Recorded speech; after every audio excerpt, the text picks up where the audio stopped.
From the News Channel 5 Network, this is the Takacs McGinnis Elder Care Law Hour. Welcome to Takacs McGinnis Elder Care Law Hour, where we explore the many issues that arise due to aging, disability, and unexpected illness. I'm your co-host, Tim Takacs. And I'm Barbara McGinnis. In today's episode, we're going to talk about veterans benefits, how to get them, who qualifies, and where do you turn for expert advice. With us to start today's show is Chris Johnson, who is not only a veteran with 19 years of legal and military experience, but he's an attorney at Takacs McGinnis Elder Care Law. Welcome, Chris. Thank you, Barbara. It's a pleasure to be here. Can you start today by just telling us something about the types of veterans administrations?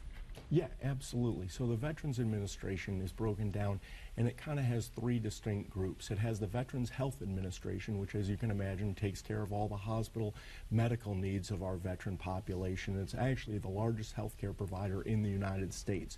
Then it has the Veterans Benefits Administration, which probably most people are familiar with. The GI Bill is the one that people often hear about, but actually has a myriad of benefits, including the VA pension. And then there's also the National Cemetery Administration, which administers over 136 cemeteries in the United States and Puerto Rico. Wow. And we've got somebody on the later on the show about the healthcare benefits, so that'll be great. That will be great. So everybody stay tuned, right? That's right, Yeah. exactly. All right, so Chris, you mentioned the pension benefit. That's part of the VBA, or the Veterans Benefits Administration.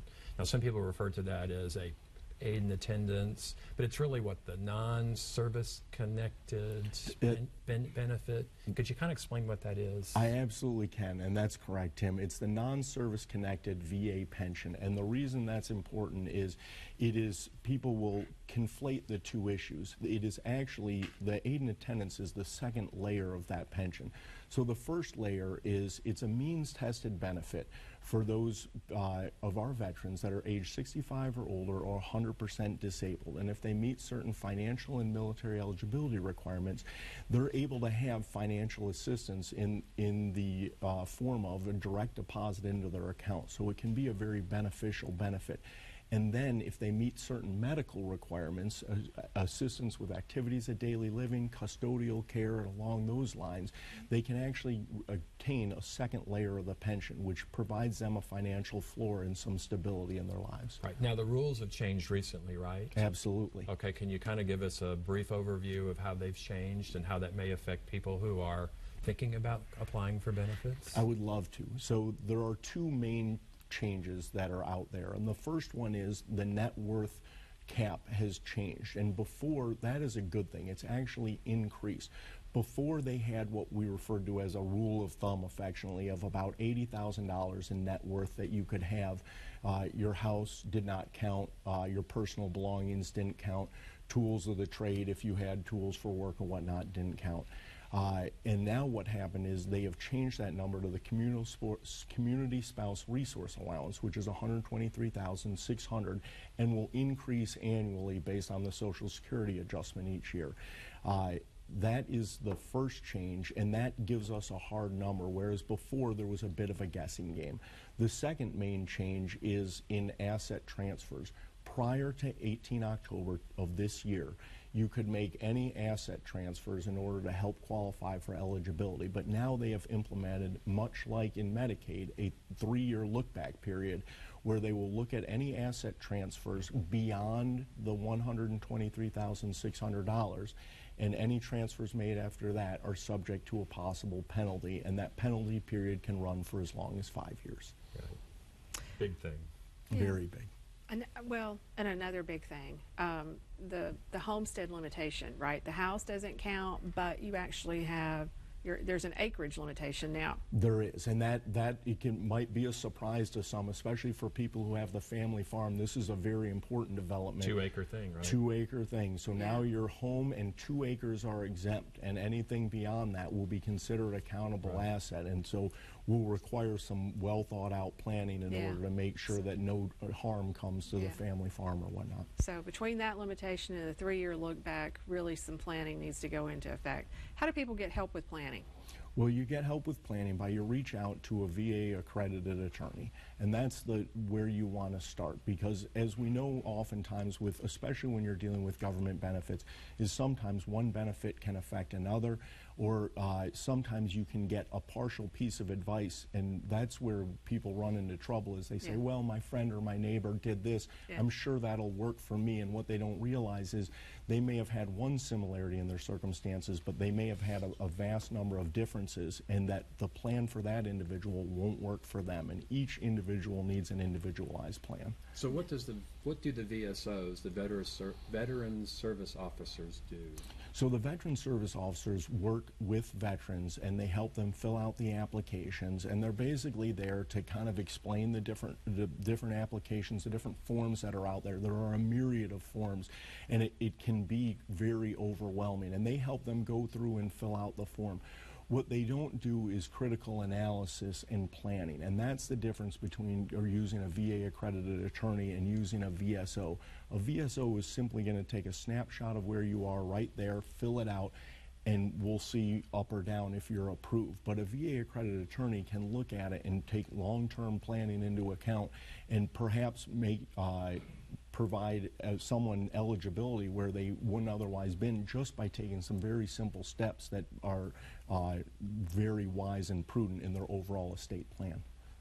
So there's accredited attorneys and accredited agents that can help people with these forms, with applications. Yes.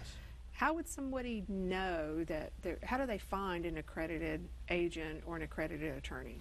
It's as simple as going on a website, opening up Google, and Googling VA accredited agent or attorney. And it'll take you to the VA website, and you can search by city, by state. You can actually search right down by name. And they have the list of every accredited attorney. There are some 300 over 300 in the state of Tennessee. But oddly, looking at the VSOs, there are about 250, and when you look at our veteran population, in the state of Tennessee, our veteran population is over 500,000, with over 214,000 of them being over 65 years old. That is roughly 800 veterans per veteran service officer, and you can imagine that they can be overwhelmed very quickly. Sure, sure. So someone is applying for the veterans benefit, the pension benefit. What's the typical turnaround time for that? So the typical turnaround time that I would always quote everyone is 4 to 6 months, and I think that's a reasonable expectation, and that's if your claim is done properly and done appropriately. If there are questions lingering, and we always talk about the fully developed claims process, and that's where you have everything put together all at once, and I always say a little bit of extra time invested on the front end pays dividends on the back end.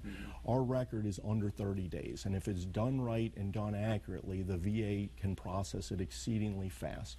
Yeah, I think right now, though, with all the rule changes, there's probably a huge onslaught of applications. I think I've seen something where they're taking a little longer right now just because of the huge volume. Is that right? Oh, I absolutely agree with that.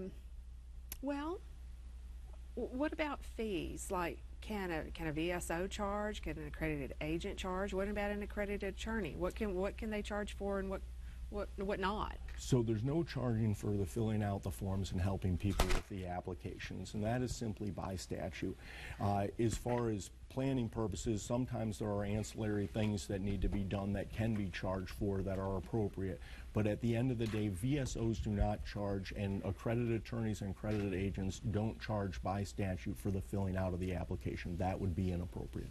Okay, we've got, I think, maybe about a minute left. Okay. Tell us a little bit about the disability program, disability compensation. So the VA has disability compensation program. The big difference, or two big differences, so you talk about the non-service connected pension. The disability program is service connected. It talks about an injury or a disability you've incurred that has some nexus with your service. And the second thing is, it's not means tested, and therefore you have a right to it simply by the fact that you served and incurred this disability due to your active service. Right. Can you get both? Yes. Can you get both? You cannot get both. So what they will do is, if you apply for one and you already have the other one, the VA will give you the benefit of the doubt and provide you the higher one, and they will send you a letter back. So where do we go for help? Well, you look up a VA accredited agent or attorney in your area, and you call and make an appointment. You go see them. Yeah, either that or a VSO, right? That's Veterans right. and Service Officer. Absolutely. I think there's one in every county. There Is should that be right? one in every county. All right, Chris, thanks for being here. Thank you so much, Hang Tim, around. Barbara. Next, we'll be speaking with the Tennessee Valley Healthcare System to learn about the programs they are offering to veterans. Don't go away.